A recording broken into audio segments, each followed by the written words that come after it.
अहो भोसरीकरांनो, तुम्ही आठवा ना, ह्याच्यातल्या कितीतरी कार्यकर्त्यांना मी उमेदवारी दिल्या, मी त्याच्यामध्ये त्यांना नगरसेवक केलं.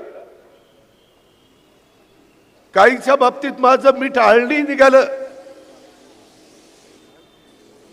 इतके मला पश्चाताप होतोय ज्या पद्धतीनं हे लोक इथं भ्रष्टाचार बघितल्यानंतर, करताना बघितल्यानंतर.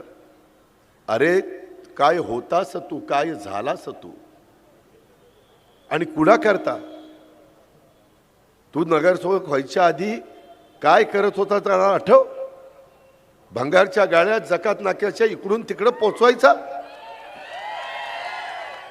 मी कुणावर कारण नसताना लाडक्या बहिणींवर आरोप करणार नाही.